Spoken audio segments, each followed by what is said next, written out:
नमस्कार. मी विश्वास गुजर. मी मूळचा भोसरे, तालुका खटाव, जिल्हा सातारा. हे सरसेनापती प्रतापराव गुजर यांचं जन्मगाव. मी मूळचा तिथला आहे. मी सध्या उपजिल्हाधिकारी म्हणून कल्याण, जिल्हा ठाणे येथे काम करतोय. आमच्या गावात सरसेनापती प्रतापराव गुजर महिला शेतकरी गट आहे. त्यामध्ये माझी स्वतःची आईसुद्धा आहे. आणि आम्ही पाणी फाउंडेशनच्या विविध स्पर्धांमध्ये भाग घेत असतो. पाणी फाउंडेशनचं एक ध्येय आहे की आपल्या शेतकऱ्यांना चांगला व्यापार शिकवला पाहिजे, जोडधंदा आला पाहिजे त्यांना, आणि त्यातून त्यांची आर्थिक उन्नती झाली पाहिजे. त्या अनुषंगानं आम्ही गेले 2, 3, 4 वर्ष प्रयत्न करतोय. आम्हाला आज आपण जिथं उभे आहोत हे महाकाली गोट फार्म, बामणी, तालुका खानापूर, जिल्हा सांगली. माझ्यासोबत जे आहेत ते तेजस लेंगरे त्याचे मालक आहेत. त्यांची ओळख मी उपजिल्हाधिकारी म्हणून आहे असं सांगितलं, तशी त्यांची ओळख आहे ते 10वी नापास आहेत. वय त्यांचं 35 आहे. सन 2005-06 पासून त्यांचा जो प्रवास आहे तो आम्ही मगाशी ऐकला की एखादा अशिक्षित तरुणसुद्धा ध्येयवेडा जर का झाला तर तो काय करू शकतो. त्यांचं आता जवळजवळ 200 शेळ्यांचं एक गोट फार्म आहे. जवळजवळ 200 बेडचं एक त्यांचं गांडूळ खताचं प्रकल्प आहे. त्याचसोबत 1000 पेक्षा जास्त पक्षी आहेत त्यांच्याकडं, गावठी कोंबड्या. त्यातून त्यांना अंडी आणि कोंबड्यांच्या या व्यवसायातून पण आर्थिक उत्पन्न मिळतंय. त्यासोबतच त्यांनी त्यासाठी लागणारं जे काही चारा आहे तो नेपियर ग्रास असेल किंवा असे वेगवेगळे पेरू सुद्धा आहे त्यामध्ये. त्यासोबत त्यांची नर्सरीसुद्धा आहे. अशा वेगवेगळ्या व्यवसायातून टप्प्याटप्प्याने पुढे येत एक स्वतःचं असं साम्राज्य उभं केलेलं आहे. मला सांगायला आनंद वाटतो की त्यांचं आत्ताची वार्षिक उलाढाल 6 ते 7 कोटी रुपये आहे. यामध्ये त्यांचा मुलगा जो आता आमच्या सोबतच आहेत, 9वीत आहेत. बाळा, तुझं नाव काय?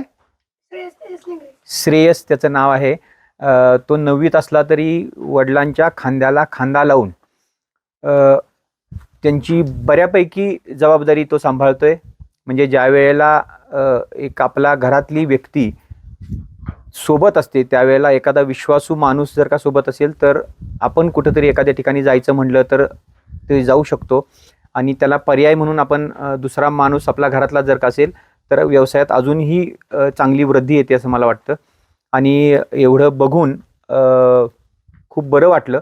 आणि आम्ही शहरात राहतो. आम्हाला माहिती आहे की आम्ही किती पोल्युटेड अशा परिसरात राहतो. हे शेती आणि त्याच्यासाठी असणारा जो जोडधंदा आहे हा जर का आपण केला तर 100% ऑक्सिजनमध्ये आपण राहतो, निसर्गात वाढतो,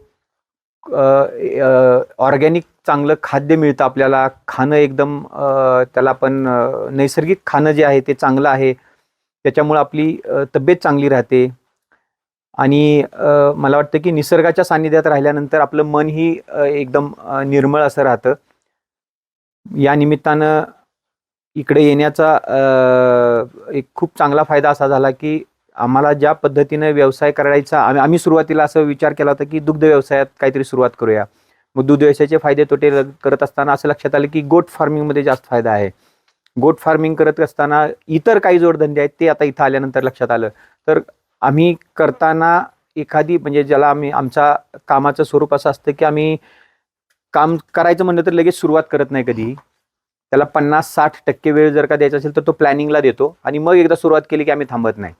तर हा आम्हाला वाटतं की आमचा प्लॅनिंगचा भाग आहे. आणि त्याच्या अनुषंगानं आजची भेट ही आम्हाला खूप अभ्यासपूर्ण आणि खूप चांगल्या पद्धतीनं यशदायी आणि पुढं आम्हाला दिशा देणारी ठरेल. तेजस आणि तुमच्या कुटुंबाचं खरंच खूप खूप आभार आणि धन्यवाद. आणि तुम्हाला आमच्या सर्व महिला मंडळी, आमचे शेतकरी ग्रामस्थ यांच्याकडून खूप साऱ्या शुभेच्छा आहेत. तुम्ही 10वी नापास जरी असला तरी जसं आपण म्हणतो की छत्रपती शिवाजी महाराज, संत तुकाराम हे शिकले काहीच नव्हते, परंतु त्यांनी त्यांची स्वतःची अशी साम्राज्य उभी केली, स्वतःचं असं एक वेगळं अस्तित्व निर्माण केलं. तर तुम्ही आधुनिक जगाचे छत्रपती शिवाजी महाराज आहात, संत तुकाराम महाराज आहात. तुम्ही शिकलेल्या लोकांना दिशा देण्याचं काम करताय. याचसोबत स्वतःचं कुटुंबही खूप मोठ्या चांगल्या आर्थिक नियोजनानं पुढे नेत आहे. याचा खूप अभिमान आहे आणि तुम्हाला कोणताही गर्व नाही. शेतकरी म्हणून शेतकऱ्यांना मदत करण्याची जी तुमची भावना आहे ही मला वाटतं की निश्चितच तुम्हाला खूप पुढे घेऊन जाईल. तुम्हाला खूप साऱ्या शुभेच्छा. नक्की, धन्यवाद सर. नमस्कार, मी वैशाली पवनकुमार गुजर. म्हणजे आमचं गाव भोसरे. गटाच्या निमित्तानं आम्ही इथं पाहायला आलोय. ह्या सर म्हणजे आमचे नाना हे आम्हाला प्रत्येक वेळी वेगवेगळी ठिकाणी म्हणजे फिरायला नेत आणि त्याच्यातून आम्ही काय शिकावं, 4 गोष्टी शिकाव्या आणि तुमच्या जीवनात प्रगती होईल, पुढं कसं एक पाऊल टाकचाल त्याच्याविषयी प्रत्येक वेळी मार्गदर्शन करतच असतात. आज ह्या तेजस सरांच्या इथं गोट फार्मला भेट द्यायला आलो आम्ही. तर प्रथमतः म्हणजे आम्ही बघितलं साधं घर ही, पण नंतर पुढे जाऊन बघितलं त्या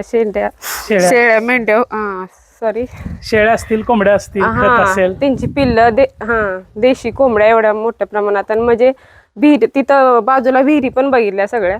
आणि म्हणजे सगळं साध्या पद्धतीने आहे ते. आपण एवढं मोठं त्याच्यात भांडवल गुंतवायचं, त्यांचा चारा वगैरे एवढं सगळं म्हणजे जी बघतो आपण, माहिती घेतो इथं यूट्यूबला वगैरे बघतो, तर ते मोठं म्हणजे मोठ्या प्रमाणात त्याला भांडवल लागेल असं विचारानं कोणत्या पण व्यवसायात पाऊल टाकायचं म्हणलं तर तोच भांडवल हा प्रश्न म्हणजे उभा राहतो. त्याच्या पुढं मग म्हणजे प्रगती केली जात नाही. तिथंच येऊन सगळ्या वाटा थांबल्या जातात. पण इथं येऊन प्रत्यक्षात आम्ही पाहिलं की छोट्या छोट्या गोष्टी असतात की बाबा एका व्यवसायाला धरून मग त्याच्यातलं जे उरलेलं आहे ना, तर ते आपण दुसऱ्या व्यवसायात कसं वापरू शकतो. असं मग आता गोट फार्म असतील, गांडूळ खताचं असेल किंवा कोंबडी पालनातून म्हणजे आणि ते पेरूची लागवड केली, त्याचं म्हणजे वेस्टेज असतात ते आपण कोंबड्यांना खाद्य म्हणून वापरतात.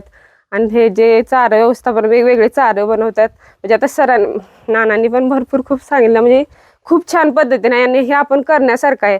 म्हणजे सुरुवातीला त्यांनी 2006 पासून सुरुवात केली, पण इथपर्यंत यायला त्यांना एवढा म्हणजे टप्पा आपण सगळे एकदम एवढं त्यांचं मोठं यशच पाहतोय. पण सुरुवात कशी झाली, त्यांना पण अपयश आलं, हे पण महत्वाचं आहे ना.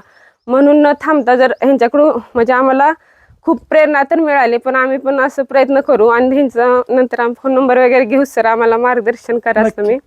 तर आम्ही गट आपला सरसेनापती प्रतापराव गुजर महिला शेतकरी गटाकडून सर आम्ही तुम्हाला फुले देणार आहे, न सुकणारी, कायम दरवळत राहणारी, असं आम्ही केलं. तुम्ही स्वीकारायचे. हां, क्लॅप्स गो. 2 3 फुले फुले फुले, 1 2 3 फुले फुले फुले, 1 2 3 फुले फुले फुले. थँक्यू, आभार आहे. धन्यवाद सगळ्यांचे, मनापासून आभार आहे. आणि नक्कीच तुम्ही खुश झालेला आहात. तुमच्या प्रतिक्रिया लोकांच्या पर्यंत पोहोचवलेल्या आहेत. महाकाली गोट फार्मिंगच्या वतीनं तसेच आमच्या बामणी गावच्या वतीनं मी तुमचे मनापासून आभार व्यक्त करतो. आणि इतरांनाही तुम्ही गेल्यानंतर सांगा की खरंच खूप चांगला प्रोजेक्ट आहे बामणीमध्ये बघण्यासारखा. लोकांनी यावं, बघावं, शिकावं आणि करावं अशी आमची महाकाली गोट फार्मिंगच्या तर्फे इच्छा आहे. पुन्हा एकदा तुमचे सर्वांचे आभार व्यक्त करतो. जय हिंद, जय महाराष्ट्र.